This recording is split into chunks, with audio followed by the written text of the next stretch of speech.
Olá, eu sou o professor Igor e vamos dar continuidade à nossa série de aulas sobre eletrônica analógica do tema transistor bipolar de junção.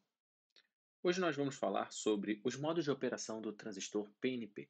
Em aula anterior a gente comentou os modos de operação do transistor NPN, a gente gastou ali um tempo falando do modo ativo, do modo de saturação. Como eu comentei para concurso, o modo ativo reverso não é cobrado, né? Basicamente, nunca vi alguma questão sobre modo ativo reverso que você precisasse saber. Mas, agora que a gente vai fazer essa análise qualitativa para o transistor PNP, eu vou aproveitar para a gente gastar um tempo ali no ativo reverso, até para você conseguir, né, avaliar se você entendeu bem o funcionamento do NPN, e agora a gente vai fazer a mesma avaliação para o PNP, passando mais rápido ali pelo modo ativo e modo de saturação, e parando ali no modo ativo reverso para a gente analisar o que está acontecendo ali de interação entre as junções, tá? Me reduzir. Então vamos lá, no modo corte. Assim como no NPN, o que eu recomendei? Vamos gravar sempre o que acontece com as junções. Então no modo corte a gente tem ambas as junções reversamente polarizadas. Então a junção base emissor e a base coletor, ambas estão reversamente polarizadas. Nesse caso a gente não tem corrente circulando, a gente apenas vai ter ali corrente de fuga. No modo ativo, a gente também sempre vai gravar o quê? Junção base emissor diretamente polarizada, junção base coletor reversamente polarizada, tá? E aí com isso, a gente olha para o dispositivo, seja NPN ou PNP, e avalia se a junção base emissor, quem tem que ter o potencial maior do que quem, né? A base tem que ser marca emissor, o emissor tem que ser marca base. Então, a gente já fez essa análise para o NPN, eu vou fazer agora ela aqui para o PNP para a gente ter como referência, tá? Então, deixa eu botar aqui, beleza. Bem, base emissora é essa junção, perfeito? Ela tem que estar diretamente polarizada. Então, se ela tem que estar diretamente polarizada, ó, P e o N, ela tem que formar esse diodo aqui, ó, perfeito? Então, o VE tem que ser maior do que o VB, para essa junção estar diretamente polarizada, certo? Ou seja, como a gente combinou desde a primeira aula que a gente sempre vai utilizar VBE e VCB,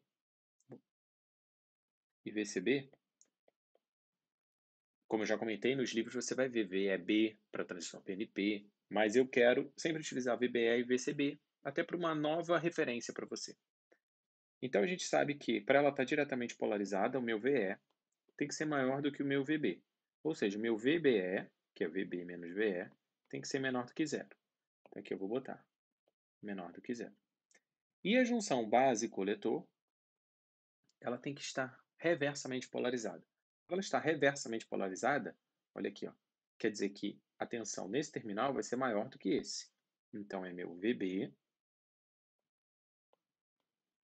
maior do que o meu VC. Então, meu VC menos VB tem que ser menor que zero. Isso aqui é meu VCB. Então, VCB tem que ser menor que zero. Então, nessa configuração, onde o VBE é menor que zero e o VCB é menor que zero, para o transistor PNP, a gente vai estar no modo ativo, beleza? Certo. Feito isso, vamos fazer aquela mesma análise que a gente fez do movimento dos elétrons, da região mais dopada, que era o emissor, lá no NPN. Vamos fazer agora aqui para o PNP. Então, o que a gente está percebendo? Que essa junção base e emissor, ela está diretamente polarizada. Ela tem esse diodo. Então, ela vai estar conduzindo. Lembra que o campo, eu teria uma região de depressão aqui, né? Onde eu teria as lacunas por difusão que sairiam do emissor e viriam para cá. E eu teria os elétrons que saem da base e por difusão vêm para o emissor. Então eu teria um campo elétrico nessa direção. Só que como eu estou polarizando a junção diretamente, eu estou polarizando esse diodo assim, né? Está conduzindo. Ó. Então eu vou ter um campo elétrico nessa direção, que vai reduzir a minha região de depressão e vai permitir a condução. Tá? No caso aqui, a condução vai ser dos portadores majoritários do emissor, que são buracos, são lacunas. Então, o que está acontecendo? Essas lacunas, esses buracos, estão sendo injetados na base. Só que lembra que a largura da base ela é curta, ela é pequena, 120, 150 vezes menor. Então, grande parte dessas lacunas, desses buracos, vão chegar nessa região aqui. Algumas poucas lacunas dessas vão se recombinar com elétrons aqui da base e vão formar a nossa corrente de base. Primeira coisa, por que o sentido da corrente base está subindo aqui, né? Porque perceba, lembra que o sentido da corrente ele é definido como o sentido inverso do movimento dos elétrons. Então, se os elétrons estão vindo assim nesse sentido para recombinar com essas lacunas que estão vindo aqui do emissor, quer dizer que o elétron está se movimentando para cá, então minha corrente vai estar referenciada para cá, beleza? Mesma coisa aqui, no emissor ela não está se movimentando para lá, essa partícula positiva, lá para a base?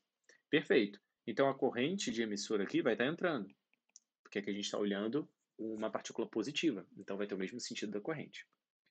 Show de bola.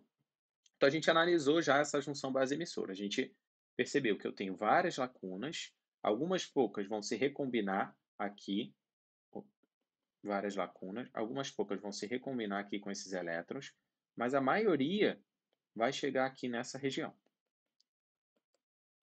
Perfeito. Então vamos agora analisar a região base-coletor. Na região base-coletor, antes de eu polarizar ela, o que está acontecendo? Por difusão da base, os elétrons estão vindo para o coletor, e as lacunas, as poucas lacunas que tem no coletor, estão vindo para cá. Então eu tenho um campo elétrico nessa direção. Tá? Só que agora eu vou fazer o quê? Essa junção vai estar reversamente polarizada. Se ela vai estar reversamente polarizada, eu vou ter um campo elétrico que vai aumentar essa minha região de depressão, certo? Então eu vou ter um campo elétrico na mesma direção, devido à polarização, e ele vai alargar essa minha região de depressão. O que vai acontecer então? Essas lacunas, quando forem chegando aqui nessa junção, elas vão ser coletadas por esse coletor, porque eu tenho um campo elétrico forte nessa direção. E lembra que a partícula positiva vai se movimentar no sentido do campo elétrico. Então, grande parte das lacunas que saíram lá do emissor, elas vão chegar no coletor e vão ser coletadas. Então, meu IC também vai estar nesse sentido. Então, isso aqui a gente fecha a análise qualitativa do modo ativo para o PNP. E aí, o que a gente sabe? Que o IC ele pode ser modelado como alfa e E. E a gente viu que grande parte, né, dessas partículas que formam o IE vão chegar no coletor. Então, esse alfa aqui, ele é ali em torno de 0,99, ele é muito grande. E você pode fazer a mesma coisa que a gente fez lá no NPN, equacionar todas essas correntes aqui em função do alfa ou também em função do beta, né? Perfeito. Agora, modo de saturação. Ambas as junções diretamente polarizadas. Perfeito? Então, se eu quero polarizar elas diretamente, o que eu vou fazer? Eu, de novo, venho olhar para cá. Quero polarizar essa junção aqui diretamente. O que eu tenho que fazer? Você vai ter um diodo aqui, né? Polarizar diretamente. É o mesmo caso do... Vou sempre usar VBE do modo ativo. VBE vai ter que ser menor que zero. Agora, no caso aqui, o VCB é o contrário ali do modo ativo. Ele vai ser maior do que zero. Por quê? Para polarizar diretamente, o meu VC tem que ser maior do que o meu VB. Então, meu VC tem que ser maior do que o meu VB. Beleza? Então, meu VC menos VB tem que ser maior do que zero, que isso aqui é meu VCB, maior do que zero. Show de bola. Então, o que está acontecendo aqui de forma rápida? A mesma análise que a gente fez qualitativa para o modo ativo serve para essa junção, porque grande parte dessas lacunas vão ser injetadas na base, grande parte vai estar chegando aqui. Só que o que vai acontecer agora? Como essa junção aqui está diretamente polarizada, aquele campo elétrico, a região de depressão, ela não alarga. Esse campo elétrico é mais fraco nessa direção daqui. Então, várias dessas lacunas que chegam aqui vão ser realmente coletadas. Só que o que a gente vai acontecer? O que também vai acontecer? A gente tem algumas poucas lacunas agora do coletor que vão ser injetadas na base, porque agora a gente tem essa junção diretamente polarizada.